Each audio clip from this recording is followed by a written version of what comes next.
Oh, there you are, Otto. What kept you, my dear fellow? I was out for a week. Oh, hello, Mr. Sholmes. Gina. Sure about what you said in there?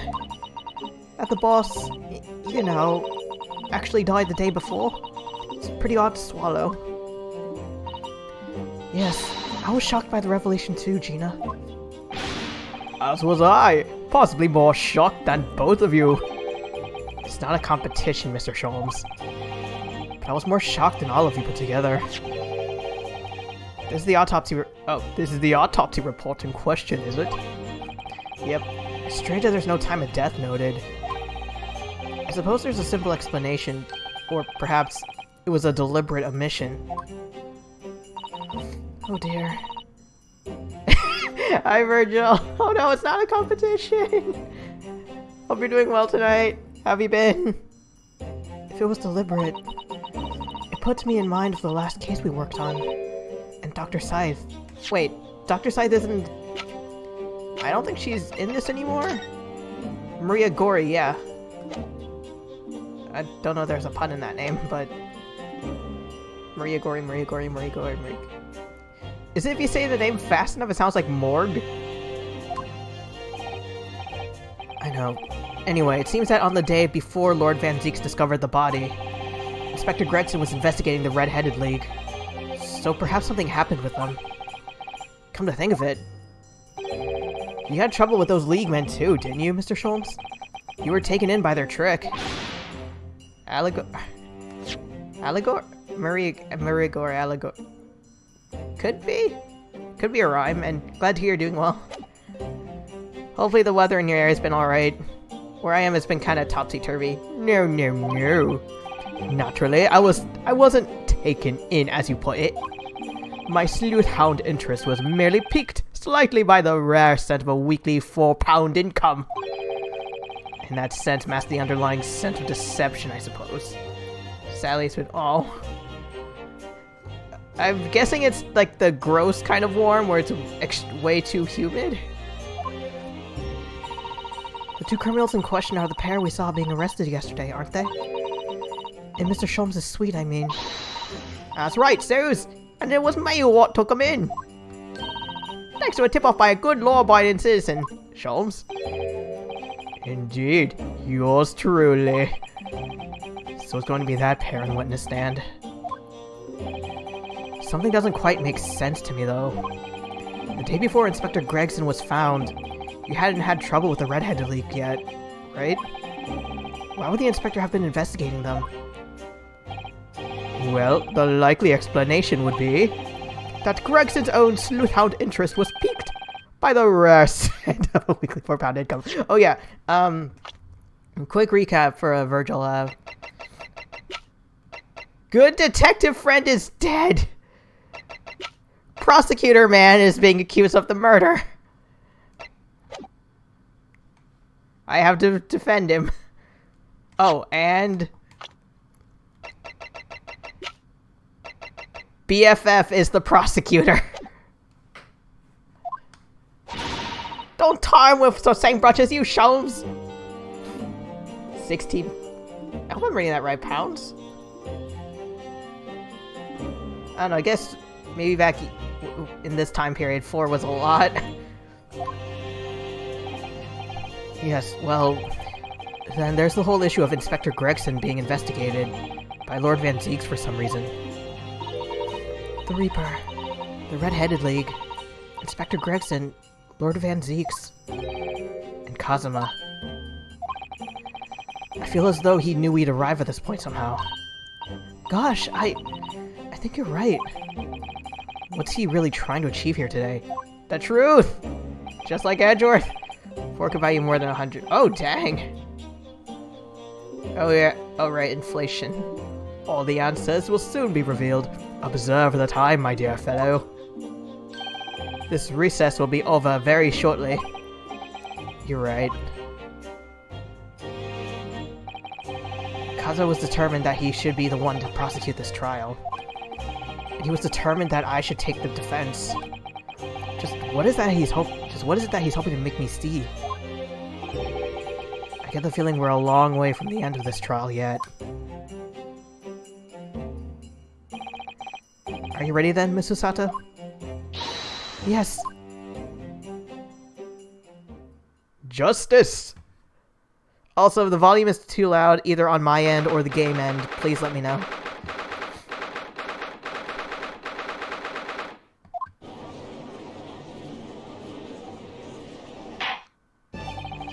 The name of my state of court, I hereby declare this court to be in session again. We resume the closed court hearing of Mark Van Zeek here, present, who stands accused of murder. Sorry, quick adjustment. Okay, how did he lie? Maybe the drag belts had some sort of involvement, but apparently, okay, this dude was out like a light. Turned out he was unconscious, but this doofus said he was dead in the first, I think in the second case of this whole game. His quote-unquote corpse was dropped off in Hong Kong, but then it vanished because he was like, I have amnesia, but for some reason I need to go to London. So he went to London, fell under the care of this dude who said, hey, you don't have your memories? Hey, Van Zeeks, do you want a free apprentice? So he started studying under Van Zeeks as an apprentice prosecutor, and here we are. Now then, Prosecutor Assorger. My lord. Have you summoned the witnesses as requested? Yes, 2 members of the Red-Headed League who planned and carried out the deception. They arrived not long ago from the local prison by police carriage. Very good. Bailiff, usher the 2 men into the courtroom. One's a child with a lot of spaghetti. These 2 men are currently being held by the office on suspicion of attempted extortion. You may omit your occupations. Dragon Ball Kazuma. But state your names from now for the court. Or he was revived with whatever power Kiryu Kazuma has. I can't remember. Were they Italian? French? I briefly saw them earlier, but I don't remember what kind of accents they had. And that is neat. That's a never-ending plate of spaghetti. I am Fabian de Rosso. A descendant of the great De Rosso family from Nice, and France. My name is Peppino de Rossi. Sorry, is Peppino supposed to be a play on pepperoni and Rossi like Rose? I'm the third son of the great Familia de Rossi, the landowners from Napoli. Or Napoli? The 2 men first became acquitted at a boarding school from European nobility. Power of RTG!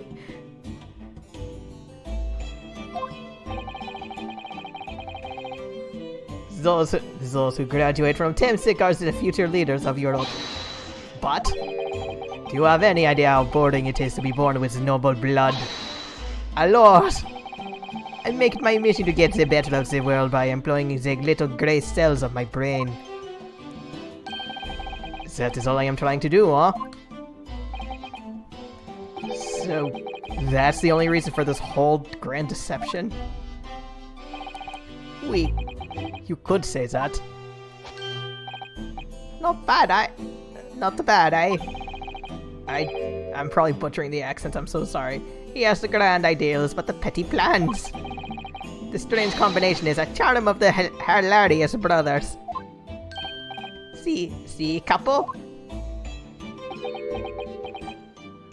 What the fuck is a couple? Listen to me, Peppino. I have 2 things to say to you. Che? Are you about to tell me one of your grand anecdotes? Evviva!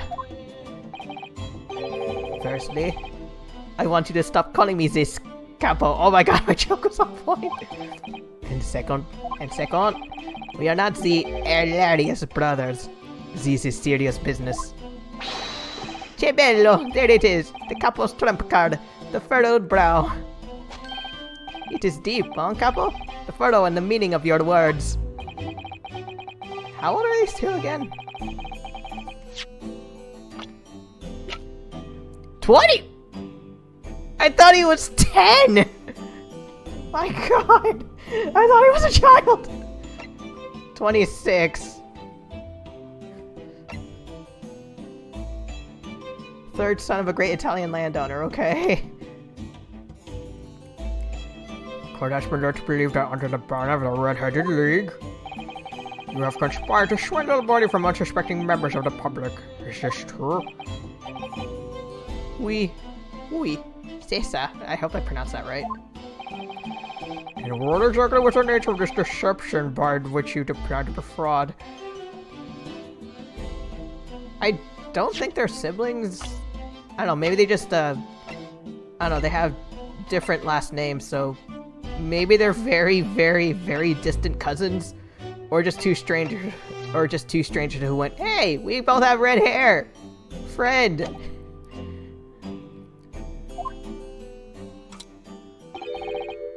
Laws, I will explain it. No, capo! Leave it to me! What's this music? Oh, it's a silly music. As you see, we both have the vivid red hair, no? At school, we were teased for this without pity. The capo here, he was many times behind the schoolhouse crying like the Trevi fountain. Ooh, those dogs, one day the world will respect those redheads. Every night he would bury his head in his pillow and weep for the unjust. C'est bien, Peppino. Enough. I will explain the rest. The first step was the newspaper advertisement. About 1 week before the plan was put into operation, we listed the same notice in every paper in London. We saw that notice. It was this one, entitled to the Red-Headed League. Oui, c'est ça. I am honored that you have seen it. It states that the only condition for joining the league is having flame-colored hair. Was there anything else? Ezekiel Hopkins, Lebanon, PA, USA. Vacancy open, member of the league, salary of £4. Red-headed men who are in sound mind and body above the age of 21. There were some... Okay, the red-headed was one requirement, but sound mind and body being above the age of 21, I think those also count, so it's 2 requirements. Excuse me.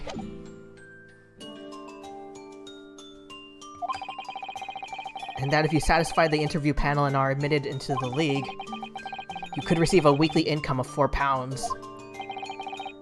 On the date specified, red-headed hopefuls gathered in droves at a park specified in the advertisement. Which one was it again? Lime Street, okay. From each person present, this pair took an application fee of 5 shillings. And with the money, 2 frauds! It was a plan most elegant, non? Give me that £4 a week, please! No, it was most dishonorable. But to be frank, I'm stunned anyone who was foolish enough to be taken by such an obvious trick. Also, side note, is it? Oh no, it isn't showing up! Sorry, hold on. I have the... Why isn't it appearing? Crap, I have the... Sorry.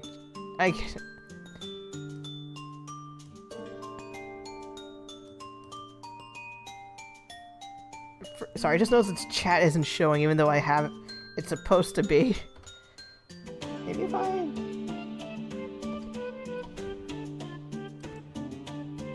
Damn it, why? Should be good.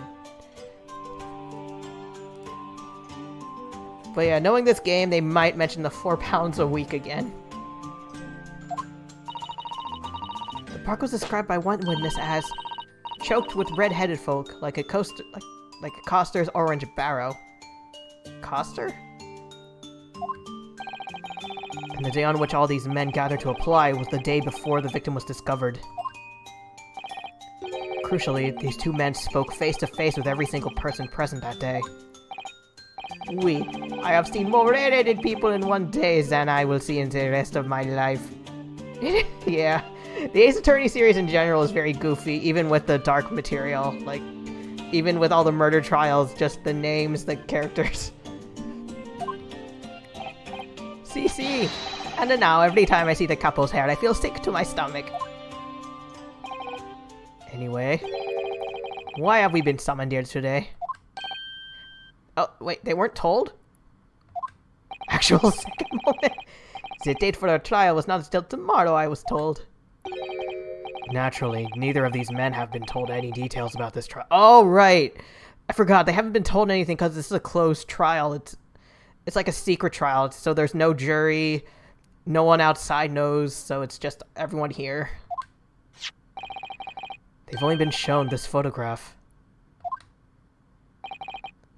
Very good. So, Mr. DeRousseau and Mr. DeRossi will now give your formal testimony for the court on the subject of the gentleman pictured in this photograph. Of course, we are always ready to help with the law.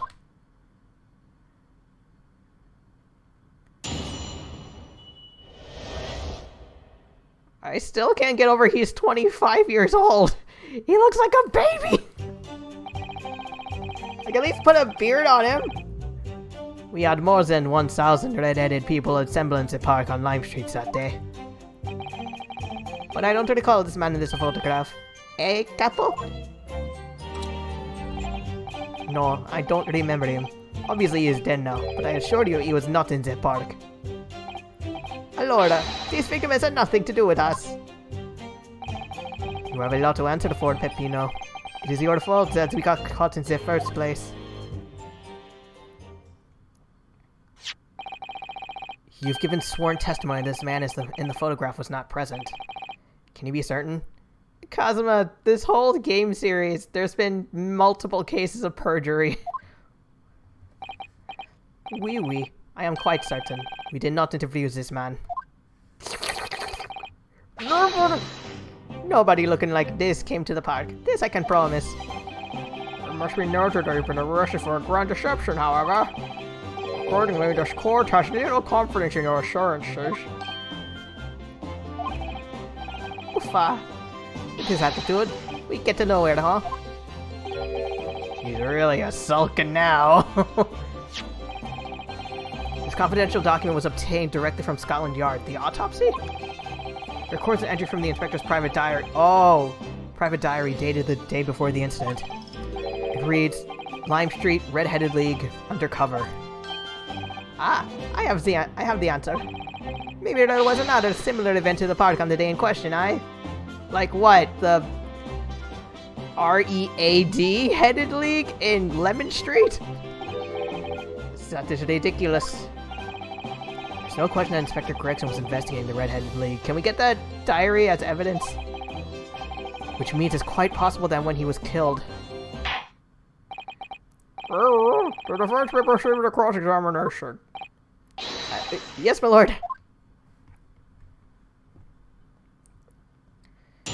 Just press everything, because they're being way too vague.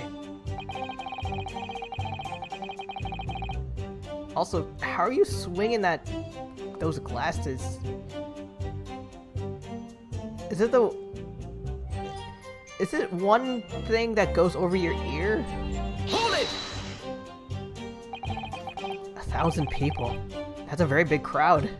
It was quite a spectacle. Redheads had come from all over the capital. See? The capo here, he has the magnetismo animale, Nobody could attract so many people. If I could be born again, I would be the capo. Honestly, same, because I want to be tall. One of those people wanted was the money, Peppino. The £4 per week. There it is. We're suggesting that you spoke personally with all 1,000 applicants. Oui. That we did. Because every one of them paid us 5 shillings. We take it their names and we take it their money. We take it their address as well. He's got the spaghetti on his face. Sorry, I just realized that he didn't have it earlier. Then I tell them we take a sum of days to let them know by a post. E finito. Maybe 2 minuti a person. £4 a week! Satisfactory. We start early in the morning and we stop late in the night. So, you earned 5,000 in one day? That's a small fortune. Who'd have thought there were 1,000 such gullible redheads in London to start with? You'd be surprised, there's a ton of gullible people on Earth, not just redheads. Like everyone of every ethnicity, hair color. One of whom was a great detective with chemically altered hair. Oh yeah, I forgot. Detective Sholmes, he tried dyeing his hair red to get into the Red-Headed League for the money, but they caught him. And the weird thing is, instead of actually dyeing his hair via like hair dye, he drank something that turned his hair red. And then he drank something else to try to get back to normal, but it turned his hair blue. And then he drank something else and he's blonde again.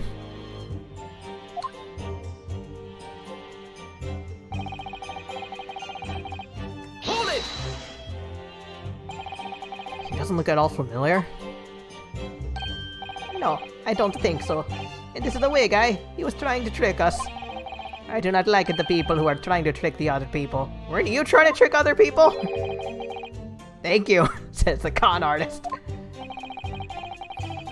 Between them, they interviewed 1,000 people with red hair. It would be unreasonable to expect them to remember every face. No, signore. I may be small, but my memory is very large. I never forget a thing. In my opinion, I do not think this man was in the park. He's not gonna give the court a definite. Hey, Capo, you didn't see a man like this, huh?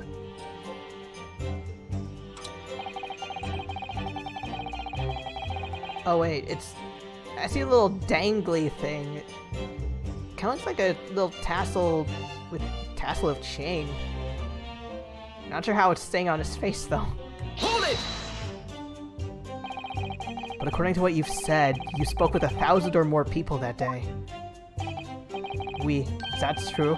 My eyes were burning by the end of the day. Surely then you can't actually remember every single face. How are you so certain that this particular man wasn't present? Normally the red hair is very distinctive, aye? But not when you have 1,000 redheads crowding around. Then it's just an eyesore. But if there was some other information could give to us, then maybe we could recall. Other information. Do I just throw the wig at them?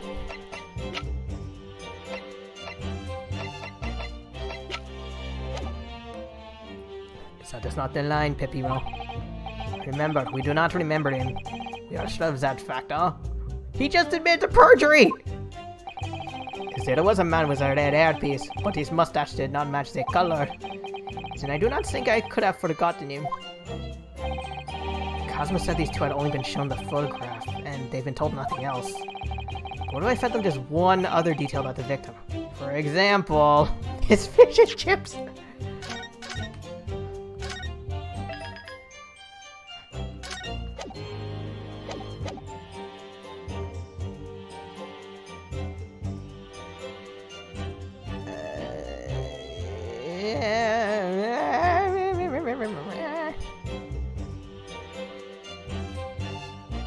Okay, maybe I'm gonna go with fish and chips because Gregson always had those, so maybe they might recognize him with that.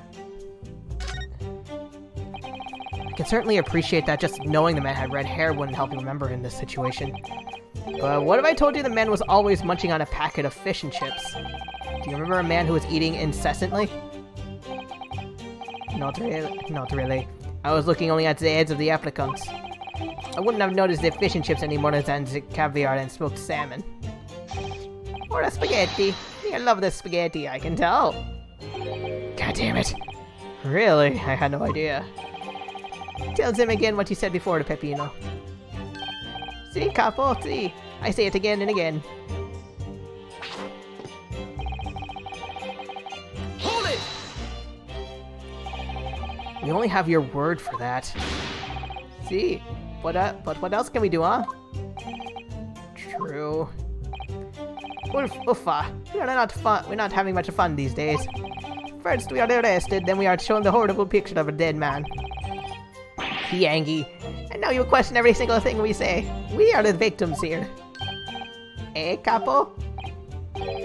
No, you were caught carrying out a plot to swindle hundreds of innocent people. Ha! You had to bring that up, eh? It's not fair. Eh, capo?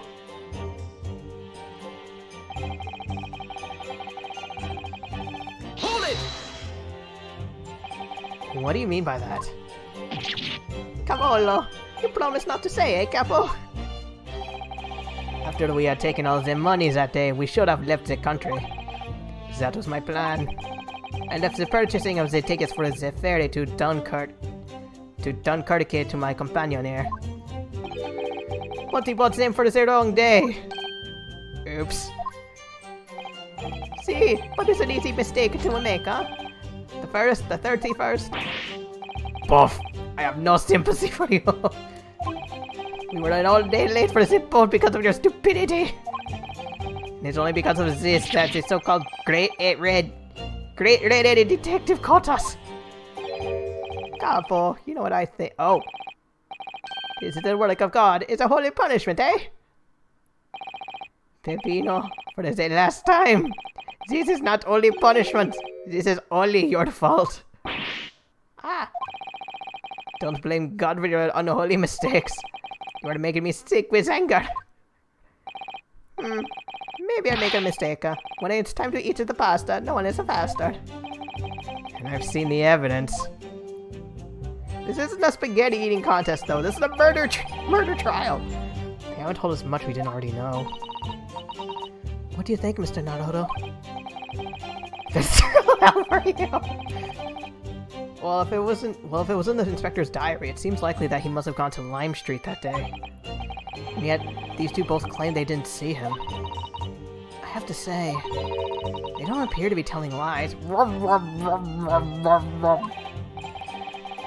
Well, they are experts in deception.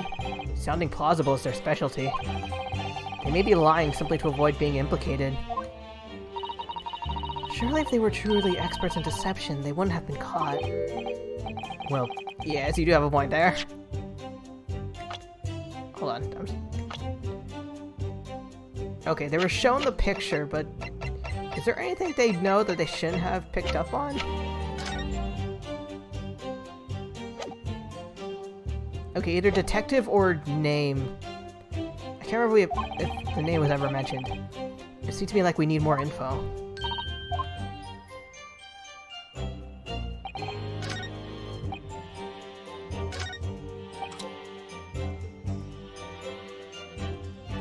Expert? More like a loser.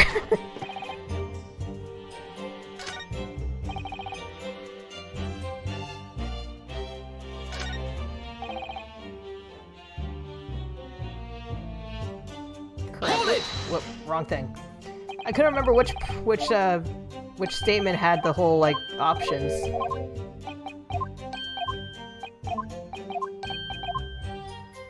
Dang it. Hold it!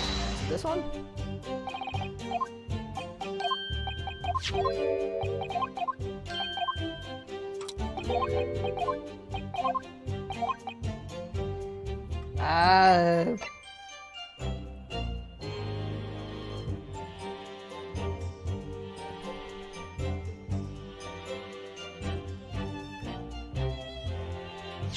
Hold on, let me see.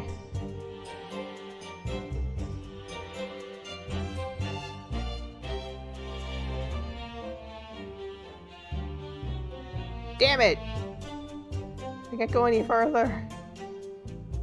I was gonna check and see if they ever said that they knew the person's occupation, even though they never met.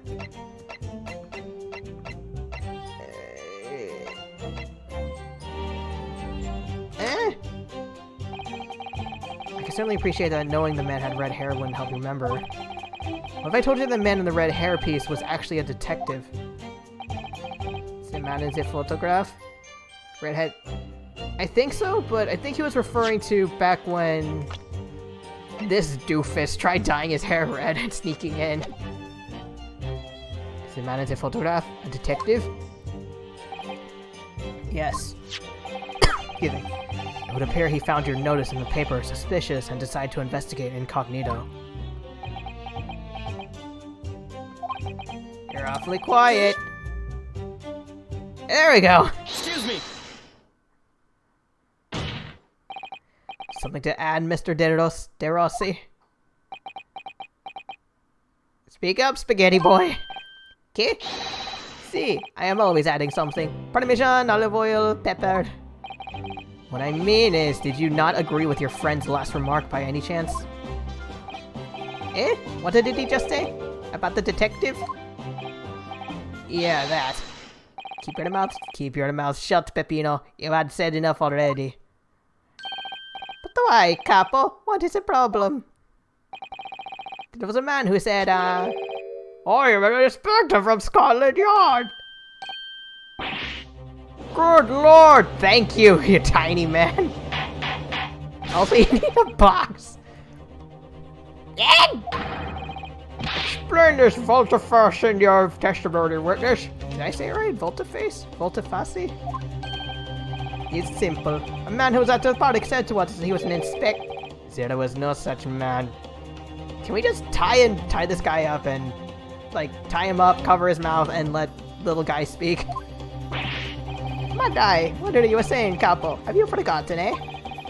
I have forgotten nothing. Nobody like this came to the park. Basta, Capo, basta. You've beat me at many things, but not to the memory and the meals. Like I said, when it's time to eat the pasta, no one's a faster. But you are inferior to me in every other way. Ouch! So shut up. Objection.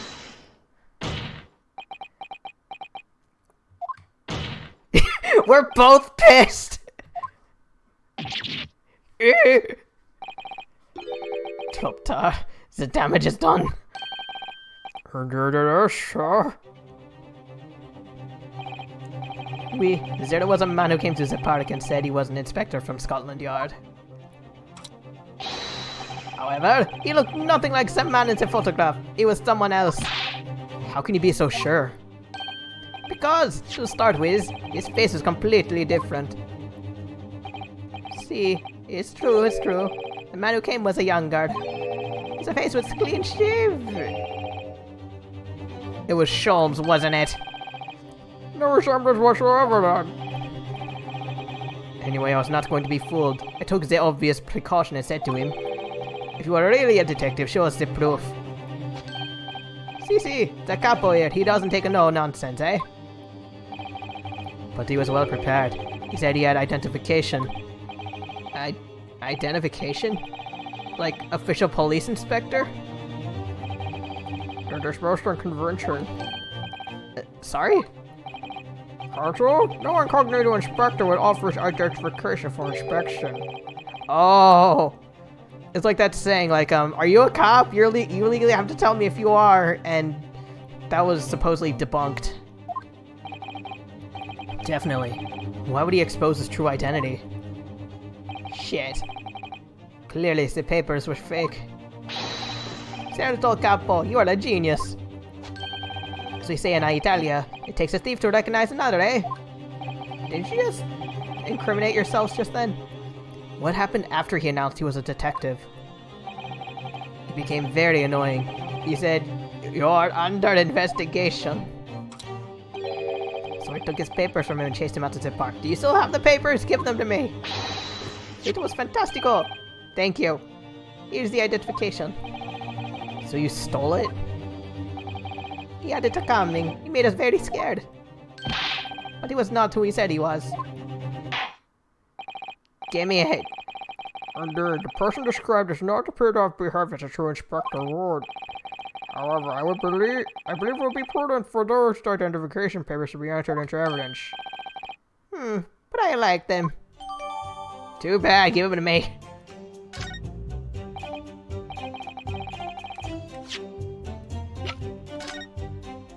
Metropolitan Police. Well, I suppose we should see what this inspector's identification looks like.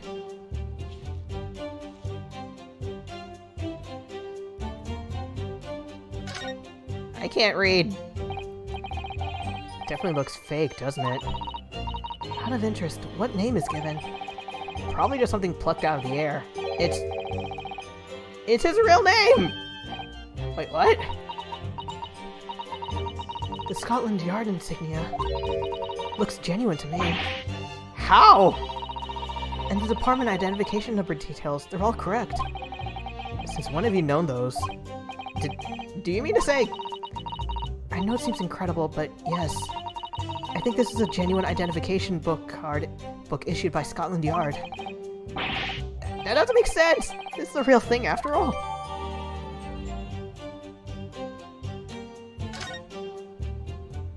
Is there anything else in here?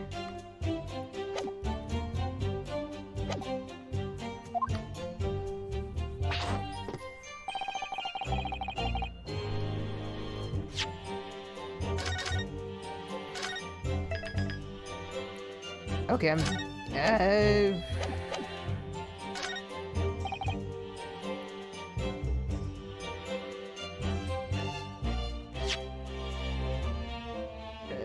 I think? Objection! Busted! I wonder if I could ask you to examine this identification book very closely. Miss Lestrade? Why Miss Lestrade? Wait, where is she? What is your intention here, Counselor? Is this really a fake, or is it genuine? That's the question. Which we can't really answer ourselves. Don't be ridiculous. No Scotland Yard detective would allow their identification to be stolen. There she is! That is the boss's! No question about it! Can't be! As I suspected, the undercover detective who attended the Red-Headed League's enrollment on the day in question, they spelled enrollment wrong, was the real Inspector Gregson, carrying out an incognito investigation. So Talos! He's dead!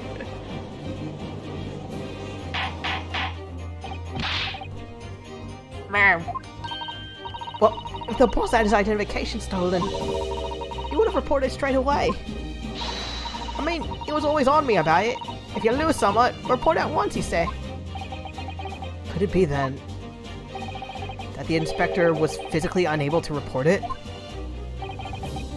Physically? Hey, what are you saying? Unable to... You're not suggesting... Your head's gonna hurt even more. Yes, it's quite possible that he was killed before he had the chance to report it. Ooh, that's new animation. I don't know why, but I'm liking these little damage animations from Kazuma. Maybe after seeing him be like so like victorious in the first few cases. The defense posits that the victim was killed the day before his body was discovered at a different location. Do you two have anything to say about that?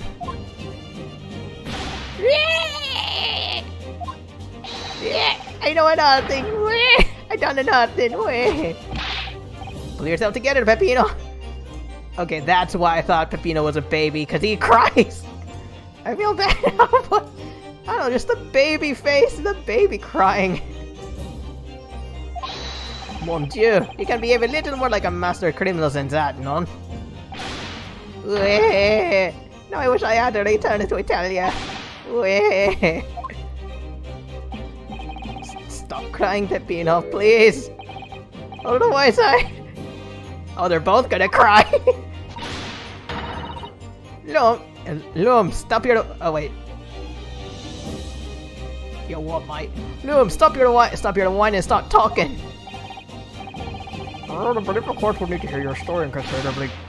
I know nothing! I done nothing! Thank you. But you will tell everything, or face the worst possible outcome. I'm dual-wielding swords. You will dry your eyes and testify again about these identification papers and precise circumstances under which you came by them. Crying out loud.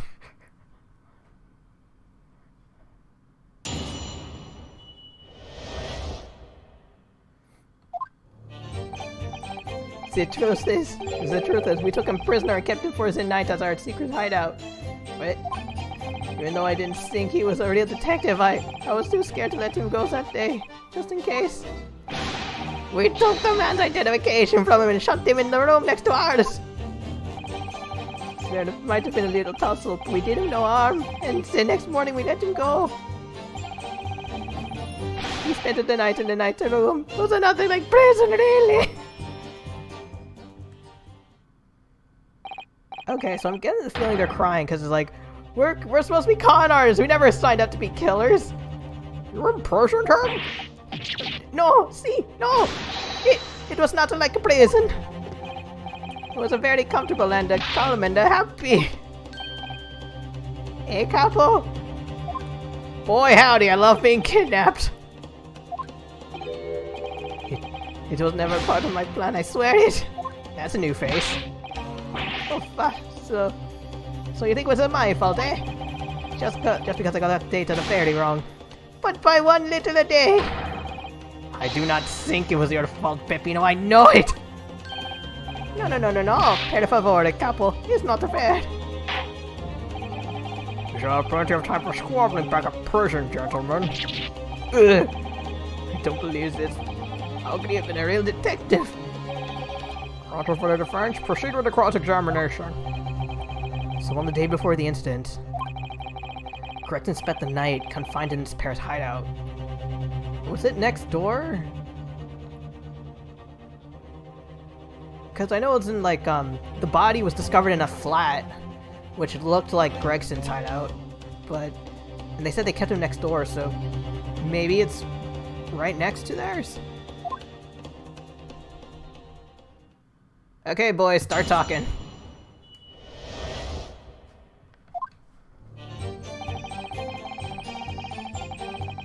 Hold it! Do you realize what you're saying? You have to believe me, I never intended for that to happen. And I'm sure the detective did not intend it either. Do you think? Well, there was nothing else I could do. See, nothing else. This was the first crime for Capo. He was at the end of his wits. I have told you that before, Peppino, that is not the way to describe a criminal mastermind. What about this hideout of yours? An old empty house behind Zip Park on Lime Street. You rented the place for 2 days. It was an idea inspired by the Capo here. An impulsive idea, I would say. No, not impulsive. Inspired. Eh, Capo? What am I supposed to say to that, huh, Peppino? And it was in the house described that you confined Inspector Gregson. But you have to remember, I was under the impression that he was a pretender, not a real inspector. That doesn't quite add up, though. If you didn't think the man was a real inspector, there would have been no reason to take him prisoner, would there? No, you're alright, but we couldn't be completely certain. So, I just imagine it's Halloween, a child goes trick-or-treating dressed up as a detective, and these two dudes go, "So the law, he's onto us!" and they kidnap him. Hold it! Too scared. Why? Cause, why had he come to the park? We didn't know. There was a chance he had seen through my plan. And if that wasn't the case, he would have gone straight to the police station to blow the whistle on us. Even if he was just feigning to be an inspector, he was up to no good, huh? Without a doubt. I think most people would agree. And it's you two who are up to no good. Well, see, you may be right. Eh, Capo? The point is, we were not able to escape from England immediately. That is why we had no choice but to take the man prisoner. What I don't understand is, why the inspector felt the need to show you his ID in the first place. Gee, I ask myself the same question. Writing down the names and addresses of all the people who we took 5 shillings from that day. I have forgotten what name he said, but the address, it startled me. CC, address, Scotland. I don't think that's an address. That seems more like an occupation. Address, Scotland Yard Homicide Division. What? You probably didn't like your face, Peppino. Anyway, I was not rude. I just politely asked him why he had said it. I just noticed Peppino's cheeks have jiggle physics. Much like the lady from... Wait, what? What the hell? Sorry, just noticed. One, his face has his cheeks have jiggle physics like the lady from like the Lady Garrideb. And two, is that a straight line on his neck? Or maybe he's just really pale and that's a tan line? Because there was a dude earlier that had something similar. Like... Okay. Yeah, this dude, he has that... Look at his neck! And he has it too! What was Inspector Crichton playing at? Tell the court what happened next. You took him back to your hideout, you say. See, we did it! We did! We took... Oh, wait. How did I not notice that mark till now? Wait, does he... Does... What's his face have it too? The blue dude? Hold it! That being this identification book here, correct? See, that is the one! I never seen a real one, of course. But he was so suspicious, this man. Lord, I was thinking, must be falso. Eh, capo? Eh... It is just as Peppino has said. We were convinced it was not genuine. And so together, the hilarious brothers, we took the man captive. All we did was shove him inside a locked room. Then we made preparations to transport all of the money. In for a penny, in for a pound. 4 pounds a week. Hold it! What do you mean by a little tussle? Oh, it was nothing. Just a minor incident. The falso inspector. He was a real piece of work. Eh, capo? What happened? Oh, it was a disaster. We give him a nice room, and what does he do, huh? In the middle of the night, he tries to escape her through the ventilatore. Ventilatore? Also, like, okay, nice. You're saying we kidnapped a dude and put him in a nice room. Why would he escape? I wonder why. Can you blame him? He chased him, bien sûr. We caught him again. Can you blame us? Yes? Wait, you didn't shoot the man in your haste, did you? So, who do you think we are? Of course not. I simply cut hold of him again and took him back to his... Where'd your spaghetti stain come from? Excuse me!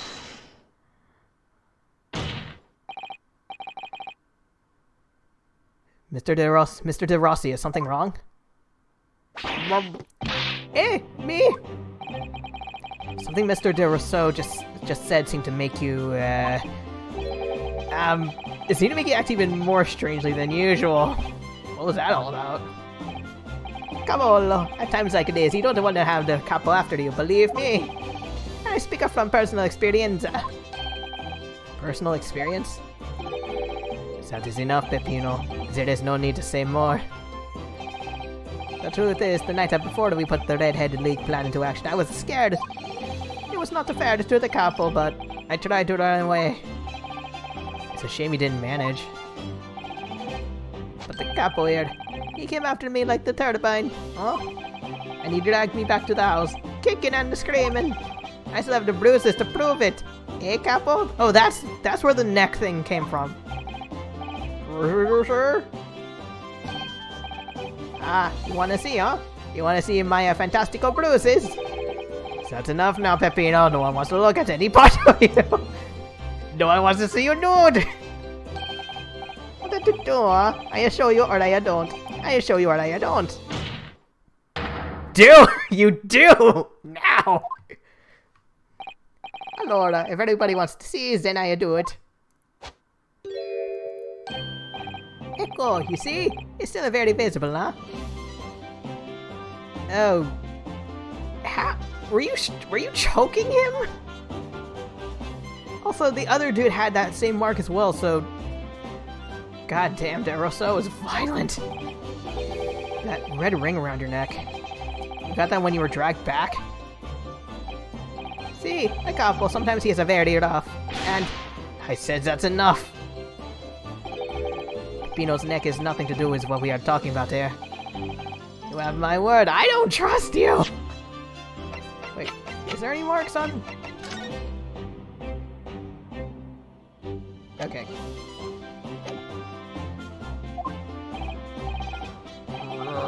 What is your opinion, Counsel? About this red ring around Mr. De Rossi's neck. I wonder, does it matter? I say it does, because the other dude has it.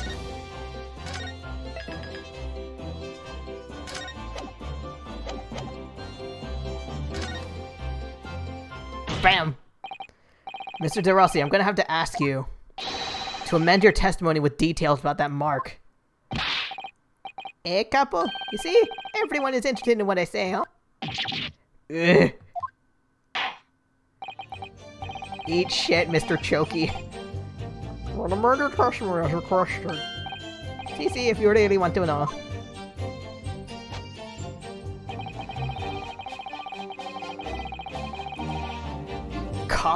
Wait, hold up. Okay, a collar was mentioned, like, I think a few cases ago, like a dog collar. Was that your method? Just like, I have a dog collar, let me choke you with it. Are you saying that red mark was caused by... See, a big collar made from the leather. A leather collar? Is this true, Mr. De Rosso? Either Mr. De Rosso is this Hound of Baskerville murderer, or he's... needs to learn what consent means. And how, like, I don't know, the whole... Okay. I know the, something I learned is that...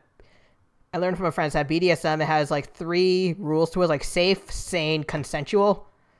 So, you need to learn that, buddy. We had a St. Bernard at home when I was younger. It's a souvenir from that time. It's a very strong chain. You use it on dogs, not people! Strong chain. And you put that around your friend's neck? Some friend you are. I'm sorry, I was so angry that he was leaving me alone. We do not have to try to chain to the leg of the bed, though, huh? I would not have tried to run again. You didn't do that to Inspector Gregson as well, did you? Treat other people are equal. Is he couple's your motto, eh? He didn't treat you equal! It's starting to sound a lot more like a prison all of a sudden. The capo is a tough, but the capo is a rough. Under those clothes, the capo is a buff. I shouldn't have done it, you think? So the following morning when you released the inspector, he had the red ring around his neck, just like me. It's hard to tell. It doesn't look like it.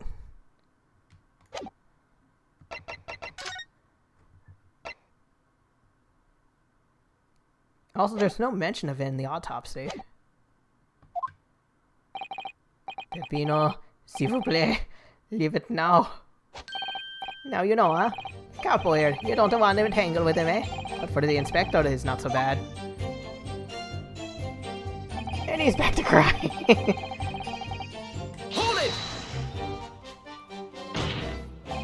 You took away the man's freedom. However comfortable you make it sound, you're still holding him prisoner. If you say that, then I say it is. It is something that takes away our freedom too. The lack of money. Screw capitalism. So we are the prisoners as well, huh? All of us. No money, no freedom. This is the truth. It makes me mad, and it makes me sad. I will never feel glad. What can we do? Well... If you also disenfranchise, take money to court. What will it cost you? There you have it. You see, that is why we need a red-headed league to fight for the justice. Are you Team Rocket? Perhaps he has a point. No, Mr. Naruhodo. All we did was to give the man a comfortable place to sleep for the night. And you say it was a prison, huh? Ah!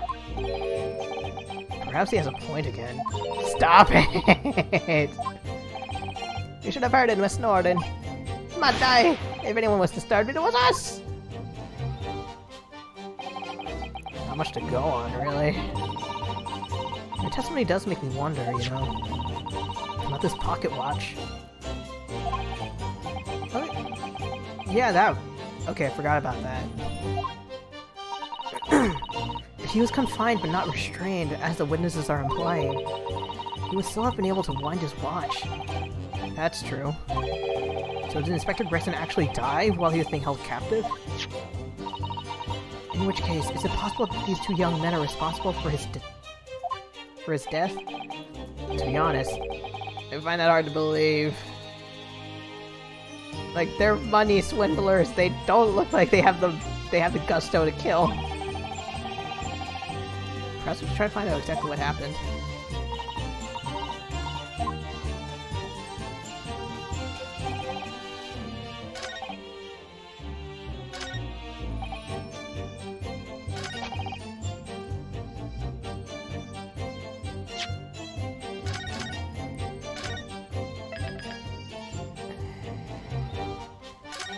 I'm gonna try presenting the photograph, because I don't know, I can't see those marks on him. Like, I don't see anything. Objection! Yay! So the day before his body was discovered, Inspector Gregson was taken prisoner while working incognito. No, it was not like that. It was hardly a prison. It was an invitation to stay. It was only... Keep digging your hole, you're making it worse. However you describe it, there's one glaring inconsistency that remains. What is consistency? I would ask the court to look closely at this photograph. Every time I do not laugh. Because Gina would kill me. You will see that there is no red ring visible around his neck.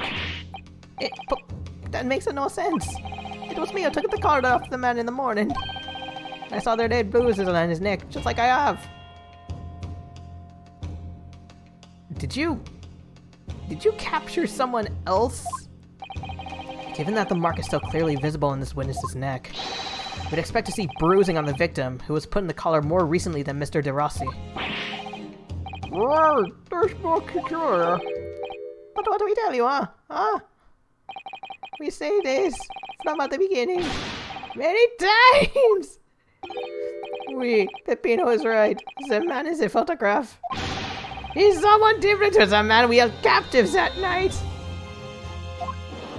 Who? Is he still there? It would appear then that on the day before the incident, the man who visited the park on Lime Street, posing as an incognito inspector, was not Inspector Gregson at all. Objection! If that's true, however, how do you explain the inspector's identification? Take that! This is a genuine ID book issued by Scotland Yard. It's inconceivable that someone could have stolen such an important item from the inspector. The prosecution made that assertion itself. And we also know that the inspector had made a note about the Red-Headed League in his diary. It surely means we can't divorce the two events completely. The consistency noted by the defense is most troubling. The real Inspector Gregson who these two red-handed gentlemen encountered. If we had no bruising can be seen around his neck, defies explanation. That's a new look. But equally, if they actually encountered an imposter, how did that person come to be in possession of the real inspector's ID? Does the defense have some plausible explanation? The whole thing defies explanation. It is for precisely these occasions that we keep meticulous notes in the court record. Okay. Wait, wrong.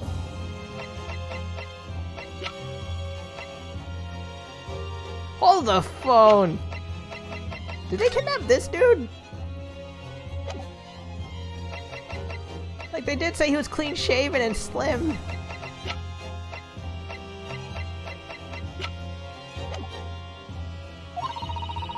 Because those are the facts. And the facts cannot lie. I'm on tonight. You know, my facts don't lie. Even when they point to something so incredible, it's almost unbelievable. Well, my lord, the true identity of the person who turned up in the park for the Redheaded League's enrollment. Did they misspell it, or is that the UK spelling for it? It's revealed by information in the court record, I believe. Whoa! Very tantalizing, Mr. Naruhodo. So why don't you help us all to see whatever truth is that you've apparently seen?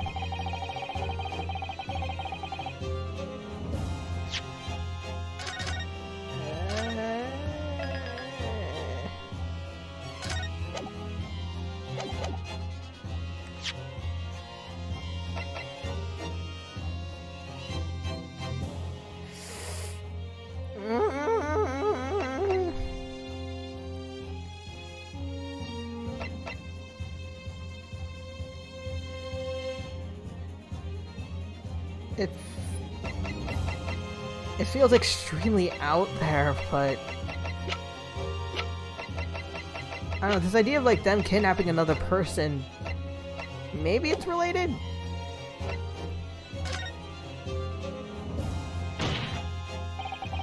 Though it seems incredible, I admit, the undeniable facts point to only one thing.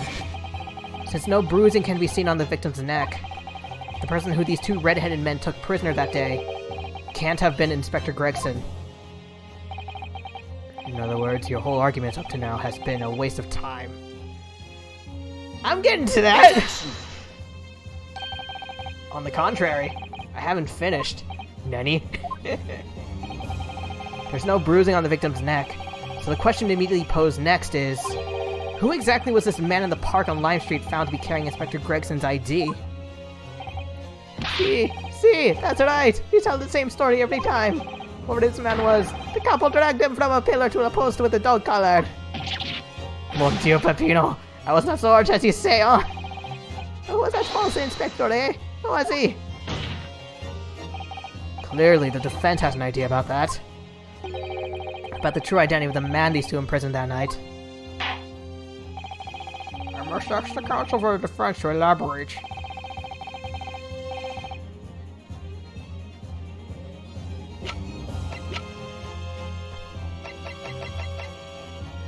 It has to be, right? They say he was clean-shaven and slim. Take that! Or, wait. Wait, no.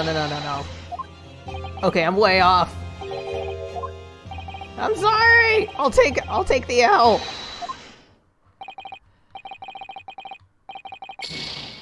Okay, I'm sorry.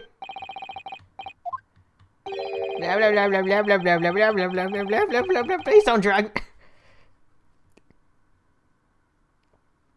Kazuma, are you trying to be a dom or something? I'll use my imagination, thanks. Okay. I figured it out. I know who it is. I was wrong the last time. Take that! Goodness me, isn't that? One of the witnesses who was in the stand in this very courtroom earlier. A nameless man whose only occupation appears to be peddling hearsay to passerby. Objection! What on earth would a street seller be doing with a police inspector's ID papers? Gossip? Witnesses, is this the man or not? What has happened to his lip? See, this man is not for the red-headed league, eh? He looks like he's looking for the twisted lip league, no? Maybe you beat him up so bad his lip got swollen. Also, wait, hold the phone.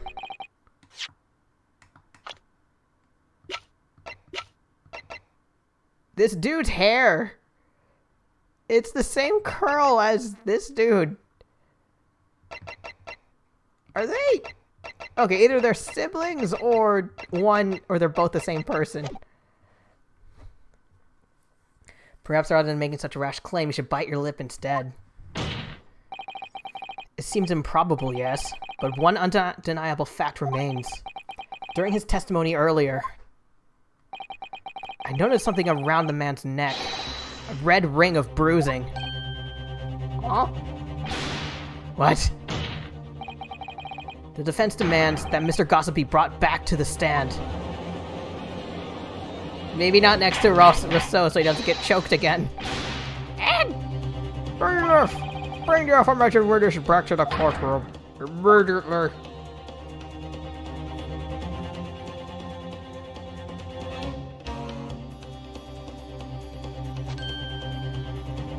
Twinsies! But I never. An undeniable ring of bruising indeed. Identical to that of the witness beside him. Now what's going on here? I've always had this, me. It's a birthmark, innit?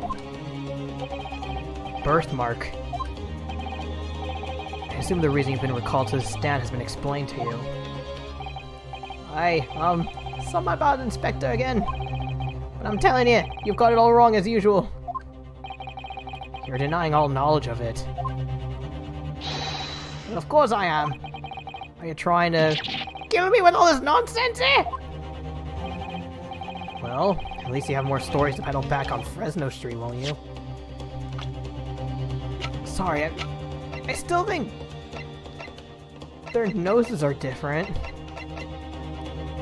They still have the same curly hair.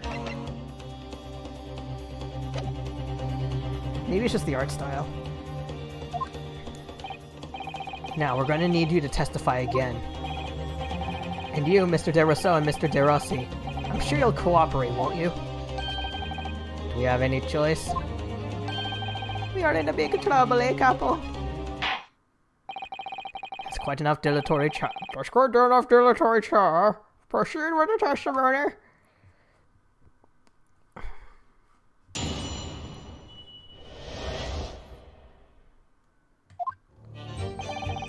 The man who claimed to be an inspector that day was definitely not this man. He's right, see? He's right, see? You think we would have forget those grand lips, huh? Blah, blah, blah, blah. I never leave Fresno Street, alright? I've no interest in any red-headed leg. I'm all alone in the world, mate. I'm no kinfolk or nothing. Why would I be involved in something like that? Just look at me, eh? Doesn't look like I could carry a disguise with a face like this.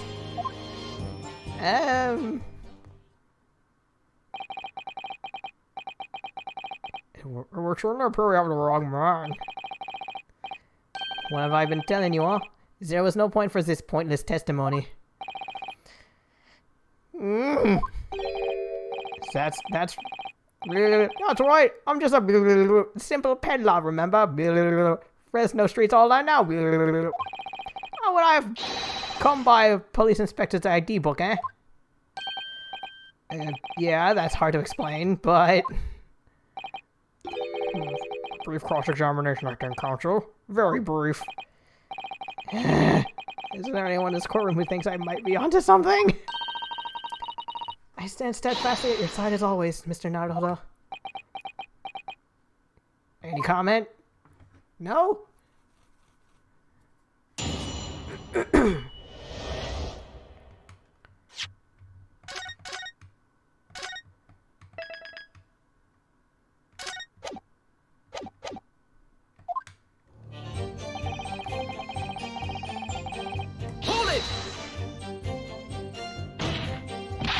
So you say, but how can you be quite so sure? There's no need to hurt your hands on Sedek, monsieur. Surely the reason is obvious, no? Because I have never before seen lips like this. Nevertheless, there's a clear red mark around Mr. Gossip's neck. And it looks very much like that left behind on the neck of your colleague. Mon Dieu! With your words, it's like you tried to wring my neck. It does look very much like a magnet, though, eh? No. This is a birthmark, lad. The biggest lips in London and a neck to die for. Aye, they broke the mold when they made me. What is the first time in my life? I feel lucky to have been born with red hair. And I thought being Japanese made you stand out in London. So you maintain that you've never seen him before. Oui, c'est ça. I swear to it by the flames of my hair. So fierce pride has outgrown the frustration with your hair now, has it?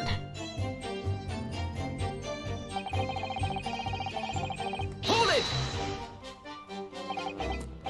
Well, yes, I don't imagine I'll forget those lips in a hurry either. That's what I'm saying. For some reason it makes me want to eat...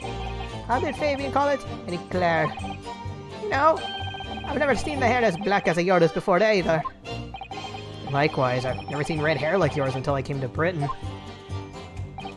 See, maybe it's a national trait, huh? Maybe all the people from this mountain country have a grand lips. I think it's from the UK. No, lad. Blah, blah, blah, blah, blah. I was born right here. Blah, blah, blah, blah, on Fresno Street. Blah, blah, blah, and I never left. That is the problem, see? So you definitely didn't go to the park on Lime Street that day. Now, how many times will you have me saying, eh?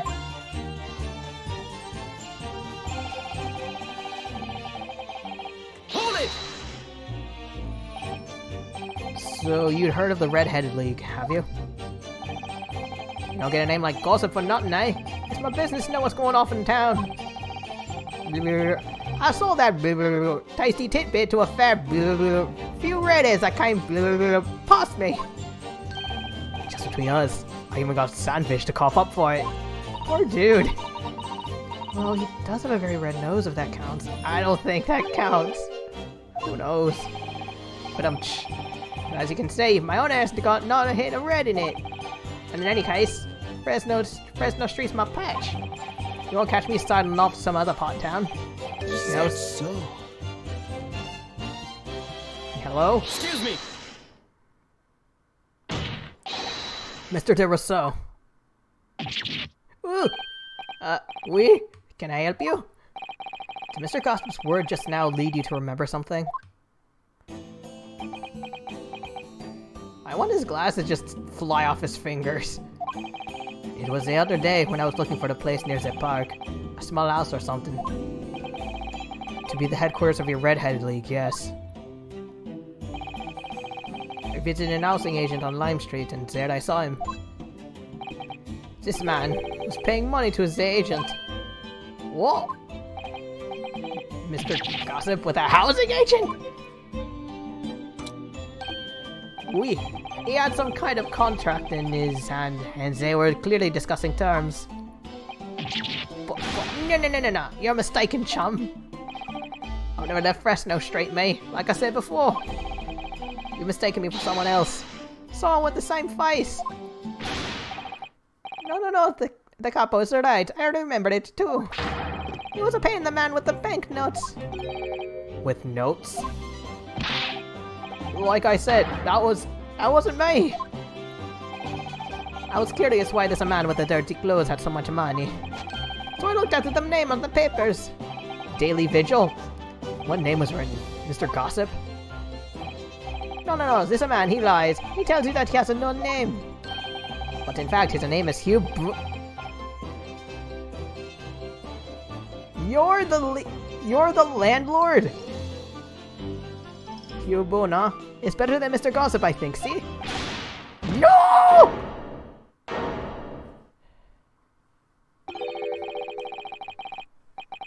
I'm a peddler of tidbits of information, like I said, on Fresno streets and not that. I don't much like folk talk about my personal life. My dude. It is not the intention of the court to invade the privacy of witnesses. Very well, I shall respect your wishes, sir. The aforementioned name shall be redacted from all court records of this trial. Assuming no objections. I have one! I'm sorry, my lord, but the defense does object. Because the name just mentioned has a very deep significance to the case. Do you similarly object, Prosecutor Ashagi? As it happens, my lord, that particular name has already been mentioned during today's proceedings. Oh, never! In what capacity? The landlord! Hugh Boone. The name of the leaseholder of the room, or leaseholder, landlord, are they the same thing? Let me put this very simply. The victim's body was discovered in your rented room. I suggest, sir, that you start talking. Well, alright. I suppose it might be the case, eh?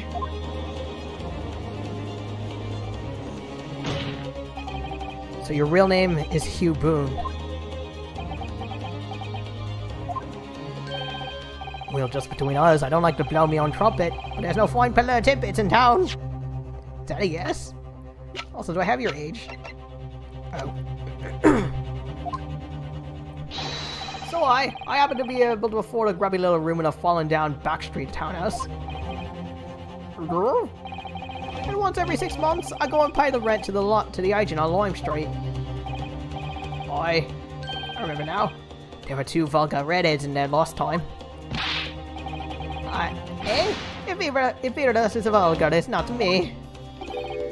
Think again, Peppino. Why didn't you bring this up before? It's like I told you already. I don't like talking about my personal life.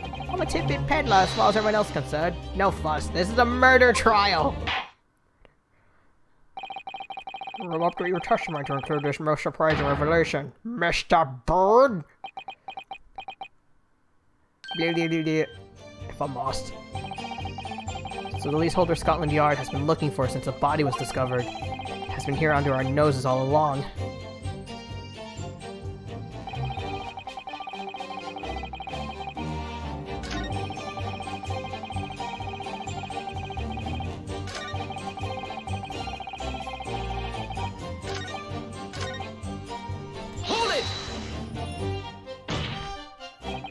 So, you live in that room presumably, do you? No, I don't live there. What do you think? There's no bed, is there? Just a desk. Then, why would you want to rent it? Well, I don't think I should have to say, really. Are you the one? Yeah. Are you the one who made that notice board? Which was covered from top to bottom in confidential documents only the police should have access to. Oh! Wait. You had the ID. Okay, assuming you had the ID, is that how you're able to get all those documents? Assuming you're the one who put it together? That bullet's not mine. The inspector must have brought it along. It's not only the other bits and bobs that belong to me. The desk and the chair not. People don't generally carry enormous notice boards around with them. The real question is, why was Inspector Gregson killed there, in your room? Fuck if I know! Well, obviously I've not the finest idea. I mean, it's causing me no end of bother, to be honest. It seems to me that Mr. Gossip, Mr. Boone, would rather as little is known about his room as possible. It does come across that way. More importantly, knowing that the scene of the crime is actually his room completely changes things. In particular, there's one part of his testimony that's really bothering me now. So I'm finally gonna undo this man. I'm gonna destroy his whole career.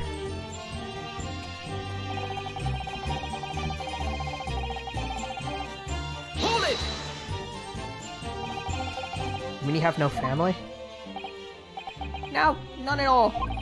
So I spend my days on Fresno Street peddling tidbits to a passerby. Hoping, just between us this is, that eventually someone else with lips like mine will come along. I don't think so. You may be right. Anyway, that mark on your neck is just too much of a coincidence for us to ignore. Well, what's a fella to do then, eh? If you don't believe me, let him pass. There's nothing I can do but flick me lip. Looks like we're not gonna get anywhere here. I can produce some proof. You're basically saying I got dressed up and posed as some fancy inspector, aren't you? Well, it's beyond me how you think I could do that. I have an idea, but I'm not sure if it's the right place. Because if that's his... Okay, because that's his room. There was something in there that didn't make sense till now. Objection! Thank you. If you have no kinfolk, as he put it, then explain why it is that among the sparse furnishings, we found this. Ah! I presume, as you've been renting the room, that this photograph belongs to you, does it not?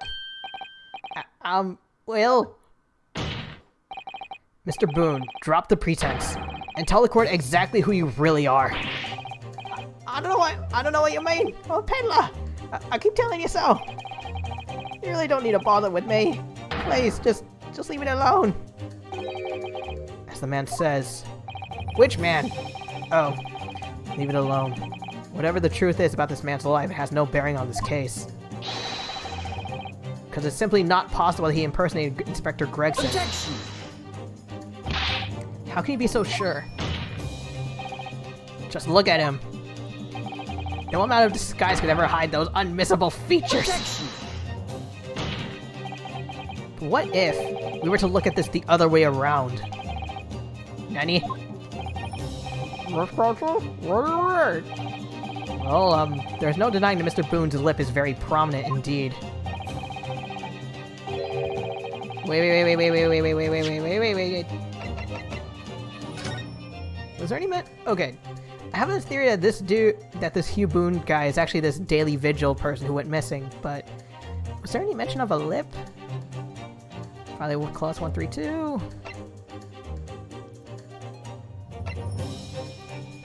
So that it's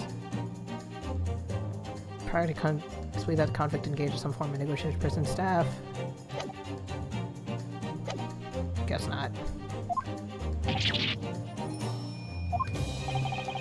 Then hiding that prominent feature, in other words, revealing his true face, would make an utterly impenetrable disguise. Wouldn't you agree, Mr. Hugh Boone?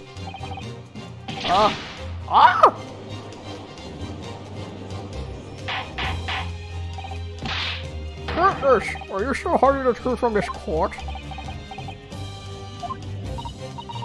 If that's a disguise, then underneath it, his true identity must be... Yes, that's right.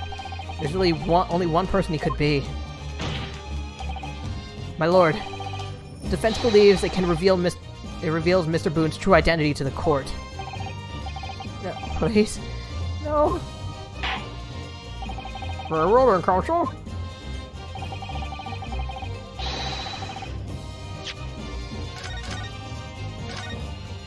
Oh god, I hope I was right this whole time, because those curly hairs... Where is he? Take that! Your real name is actually Mr. Vigil, isn't it? Mr. Daily Vigil. Oh! That's a new look. I don't recall that name, Counsel. Or is this Mr. Vigil? It's a name I encountered yesterday, my lord. It has to do with a certain client of Mr. Herlock Sholmes. A young gentlewoman came to the detective, asking him to locate her missing husband. The woman in this photograph, in fact. This is Mrs. Vigil. What? From what I understand, you haven't returned home since the night before the inspector was found dead. But of course, on that night, you were being held captive by the two Red-Headed League men. And last night, you were put up by the prosecution service in preparation for testifying. Because we'd been led to believe that you, Miss Venus, and Mr. Sandwich were all homeless. Being important witnesses in this case, we needed to know where we could find you, of course. And that explains why you've not only been unable to return home, but also unable to contact your wife, who's been beside herself with worry, waiting for you at the Vigil residence. Now just hold on a minute, I don't know what I'm talking about. Really? It's a simple enough matter to confirm my suspicions. All we have to do is pull off that disguise. Yeah, please. Bailiff, bring strap a sponge and a wash ball. Oh, I thought we were just gonna start clawing at his face. Mr. De Rossi, you are restrained to witness. Oui, my lord. See. Oui, my lord. See, my lord. Oh. What? Oh boy. Don't! Don't! Oh, that's how his hair got brown. It was all the dirt. The lip was a prosthetic? Someone called Mrs. Vigil. I found him.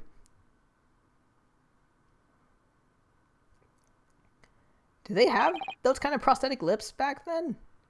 Well, we're now seeing your true features, I presume. He completely changed his outfit. Lift your head, sir, so the court can see your face.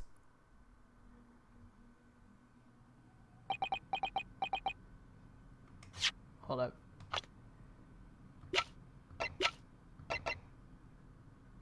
Quite a transformation with the eyes. Well, the proof of the French consul's assertion was entirely correct. This has all been a very elaborate deception. So, witnesses, tell the court. Have you seen this man before? I don't believe it. I don't believe it, but... See, there is no question. This is the inspector that we saw in the park.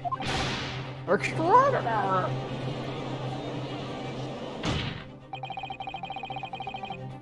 Hold up. He was a... Okay, Chief Warder. So he was originally a security guard. I'm guessing he was trying to investigate the professor case that cost him his job. On the day of the Red-Headed League enrollment, the man claiming to be Inspector Gregson, who appeared before Mr. de Rousseau and Mr. de Rossi in the park, was you, disguised as the inspector.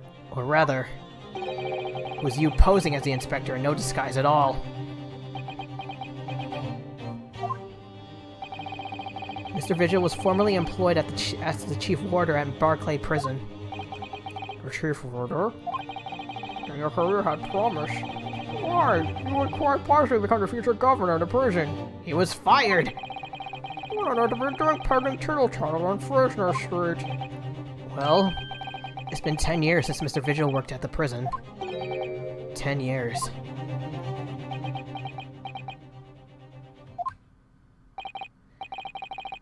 I'm really dreadfully sorry about all this.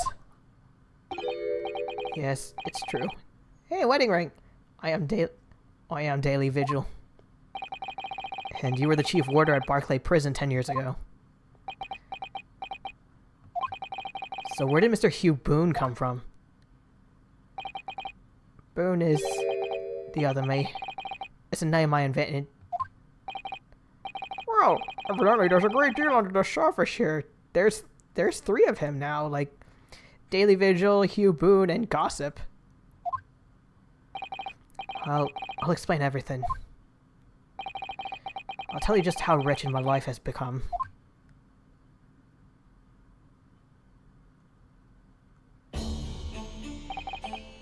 As you say, it was 10 years ago now that my employment at Barclay's chief warder came to an end. Having left the prison service, I searched for some new occupation by which to earn a wage. But times were hard in London, and I found no suitable engagement at all. In desperation one day, I turned my hand at selling wares on Fresno Street. But your wife appears to know nothing of this. She still maintains that you're the chief warder at Barclay Prison. He's been lying to her. I was utterly determined that my wife should not know of my failings, which is why I've never told her. I opened an account at the bank under the name of Hugh Boone, and I rented the cheapest room I could find on Fresno Street. So you know the very crime we're investigating?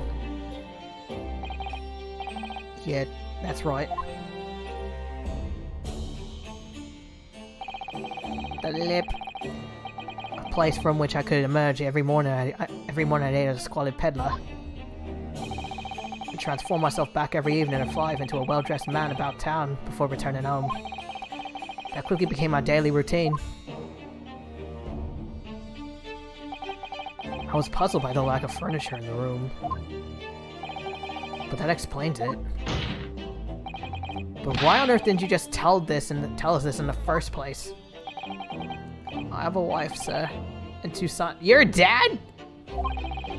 Without wishing to sound self-conceited, they regard me with such pride. I couldn't bring myself to disappoint them. So instead you decide to conceal your occupation from them. Yes. I've made such a terrible mess of everything. Still, one thing doesn't add up. No matter how many tidbits of information you could sell to passing gentlemen, even at 6 pence apiece, you couldn't hope to match the salary you must have had. You must have commanded as chief warder at the prison.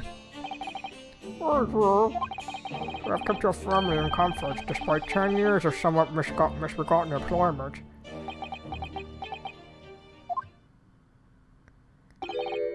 That was all thanks to Inspector Gregson. Eh? Inspector Gregson? What? It was some years after I invented Boone and began my other life as a street seller. Hold on, what? Kept your family in comfort? Gregson was paying him? The inspector, that is, recognized me one day. Do you mean to say the victim was an acquaintance of yours? I knew him from my time working at the prison. Hey, there he is. When he saw what I'd become, he was deeply troubled for me and my family. From that day forward, he visited me on Fresno Street with increasing regularity. And one day... I'm sorry, that little arm swing made me think of a JoJo pose, or... not a JoJo pose, but a JoJo move. He asked me if I would carry out a secret assignment for him. A secret? What was it? I was to... His eyes! Like...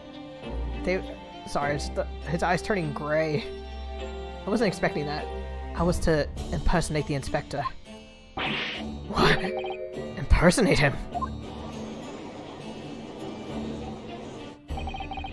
We always met in that little room so the inspector could brief me. Visit Oxneys tomorrow and take a statement from the proprietress. It was always something along those lines. Surveillance work, interviewing people. On those occasions, he would lend me his identification so people would believe who I was. My instructions were to make an impression, to let people know that Inspector Gregson had been at work. Wait. Oh, is it like Inspector Gregson would do some undercover personal work on the professor case, and while he's doing that, he's like, okay, Vigil, take my ID card, pretend you're me, make it look like I'm actually doing my job. And for those services, he compensated me financially. Scotland Yard Inspector willingly relinquishes identification into your care with intent to deceive? That, as I'm sure not you point out, is a very serious criminal offense. Why? What was the point of you impersonating him? I truthfully do not know. All I can say is that the inspector warned me on numerous occasions. I miss him! Why did you have to get shot? Now remember, Virgil, I need your solemn word. You don't blab about this to anyone, alright? Ever. Even if, well, if I end up a croaker.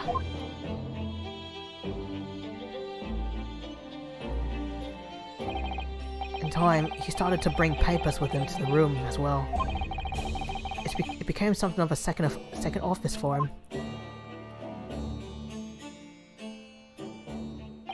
So, in fact, the person who declared himself to be Inspector Gregson at the park was really... Yes, it was me, acting on the inspector's orders. As usual, I removed my Boone disguise, and then went as instructed to the park, armed with the inspector's identification book. It never occurred to me that the bruise on my neck might give me away.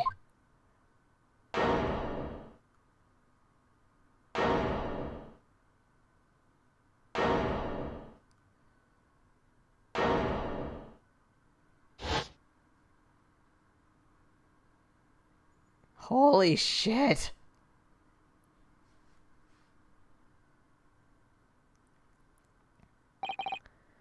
Well, it would seem this confession completely destroys the defense's case. What? Explain yourself, Mr. Kurosaki. My learned friend's assertion was as follows. The victim was killed at another location on the day before his corpse was discovered, at the hands of these two red-headed League men when they imprisoned the inspector. Well, that's new. But no! Oh, my flimsy arms. This can't be. He's trying so hard to, like, be just as intimidating as the prosecution and defense, but his hands. After all, it wasn't the inspector who went to the park that day. It was me. Oh, goodness. Finally, we have clarity. Oh, wait. Finally, we have clarity. We had nothing to do with the murder of the inspector. And merci, Monsieur de la Défense. Défense? For proving it.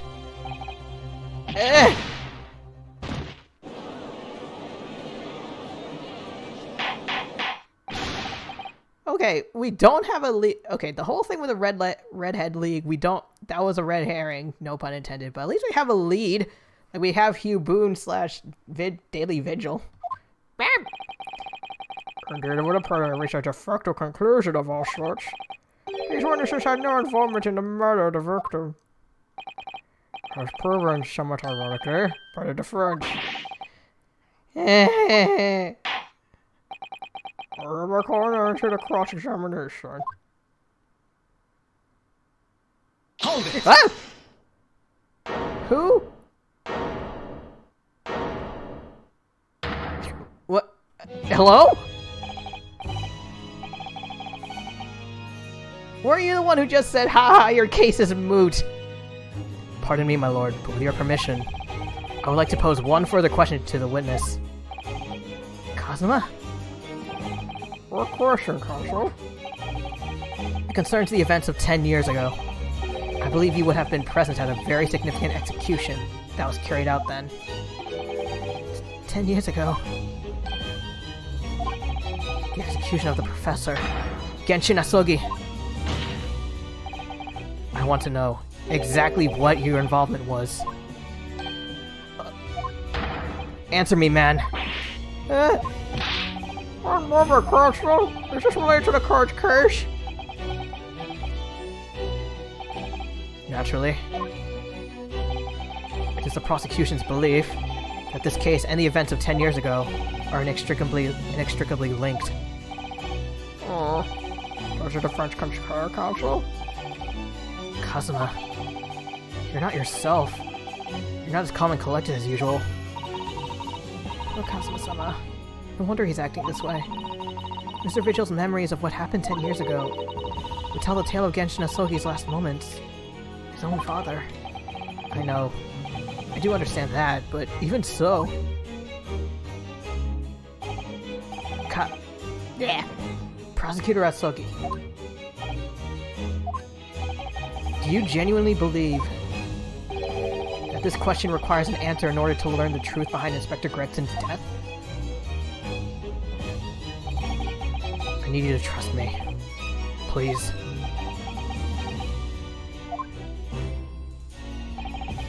Very well. Then the defense has no objection. Sure. I don't know what's going on between you two boys, but okay.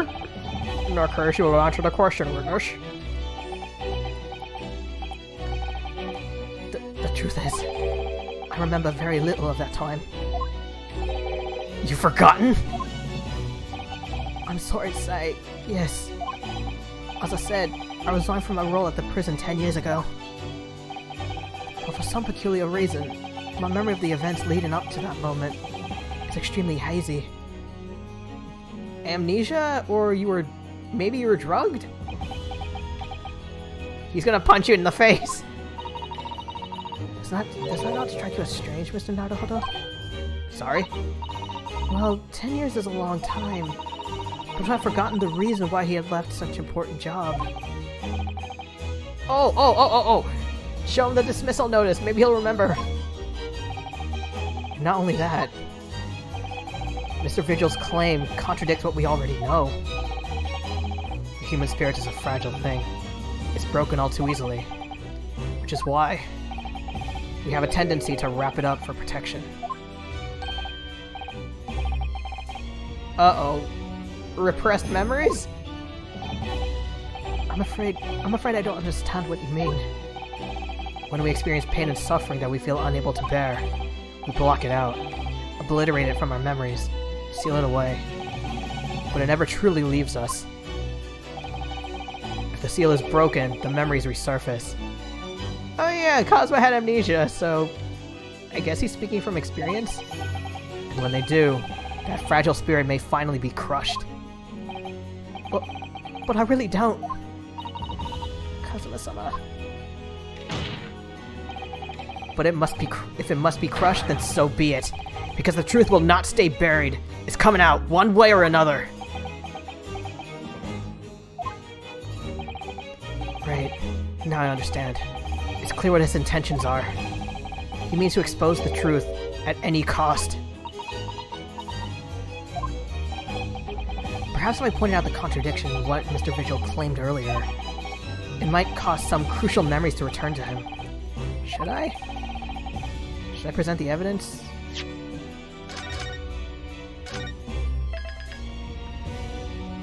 I know the obvious answer is yes, but like for Naruto's case, if it's the only way to reach the truth,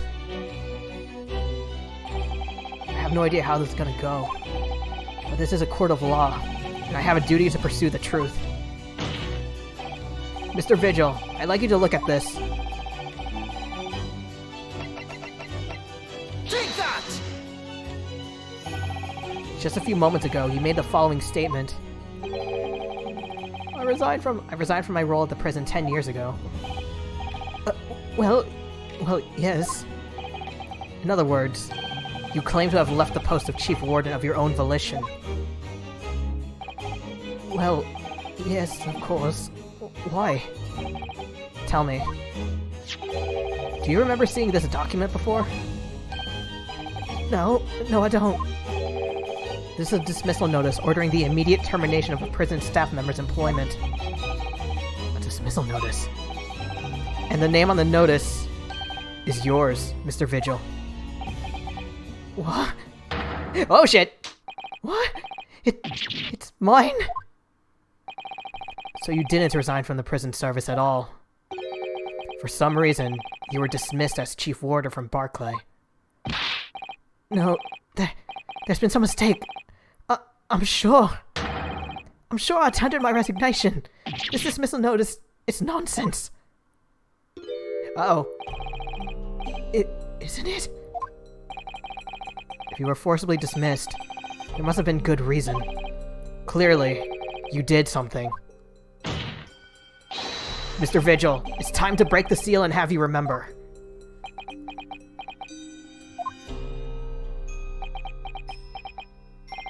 According to the few remaining records, the final execution that you supervised was on 17th of June 10 years ago.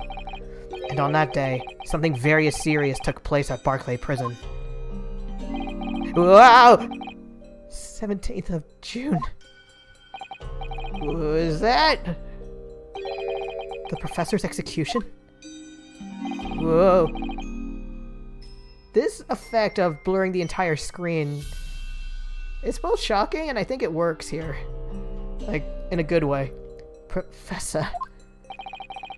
As you were the chief warder at the time, it stands to reason that you would have been present throughout the proceedings. It does sound familiar. And yet, that execution never took place.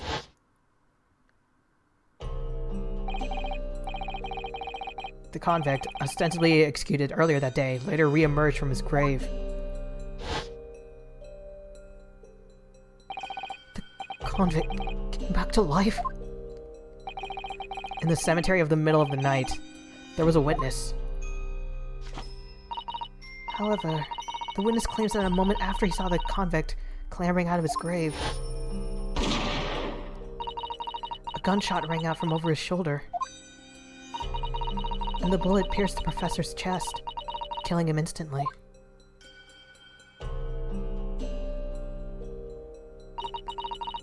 Those may have been the professor's actual last moments. Yes. Yes. Seeing as you were in charge of overseeing executions at the time, you must know the truth about what really happened. It's in your head, somewhere deep down.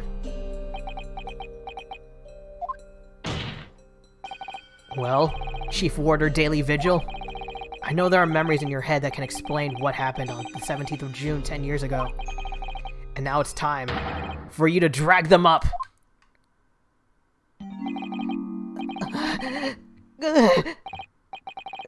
Mr. Vigil?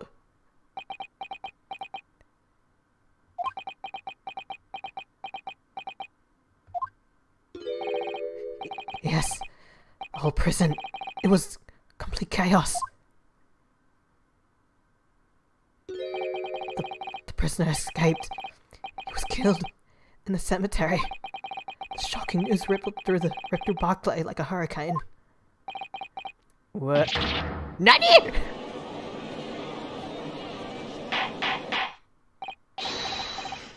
Man! Do you mean to say, Mr. Vigil, that your memories of the time have returned? My head, it's like some floodgates have been opened. The images, the screams. Oh my goodness. The papers. There were reports, articles about a man who'd seen a ghost. Enoch Drebber. But surely those reports were exaggerated. There were traces at the scene. Traces of what? Whoa. Locate Cemetery. At plot 139. Blood. Lots of blood. That's where the man was buried, of course. Obviously, something terrible had happened there. The depths of conspiracy and depravity from which this tale is emerging are quite staggering. I've reviewed the police reports from that time extensively. A thorough investigation was conducted by Scotland Yard to ascertain how the convict managed to escape in the first place. And the conclusion reached by the investigation that a member of the prison staff must have been involved. Are you suggesting a prison warder abetted a man's bid for freedom? Oh! Yes. Yes. And I was suspected of doing it. Of using that mass murderer's execution as a way to help him escape. You did what? I remember now. The horror of it all is coming back to me. One evening, a few days after the execution, some detectives came to the prison. I was called to the governor's office at the top of the watchtower. Is he spitting faster?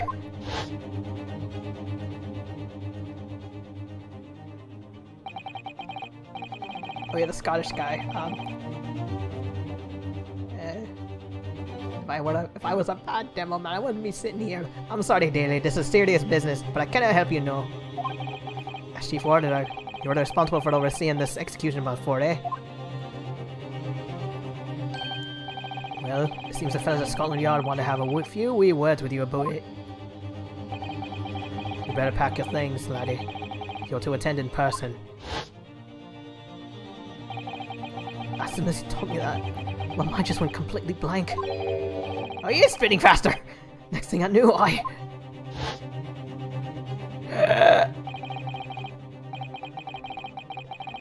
Did you go towards that clock? Oh! I let him escape. I'm finished. My life. He jumped. It's over.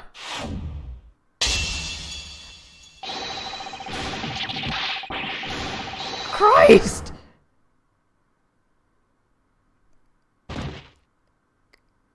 Kazuma, I think we killed him.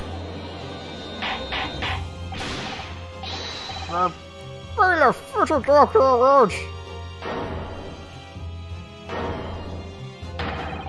Order the dread for today with immediate effect! So, with Mr. Vigil's collapse, proceedings came to an abrupt end for the day. Once again overshadowed by the legacy of that notorious killer, appearing like a cursed ghost ship on a foggy ocean. Lord Van Zeeks, Mr. Vigil, Kazuma, and Gregson. All of them bound by invisible chains anchored to the same wreckage in the murky depths of the past. But the miraculous light that had been trying to cut through the gloom and shine on those tragic events was playing on the edges of the truth at last.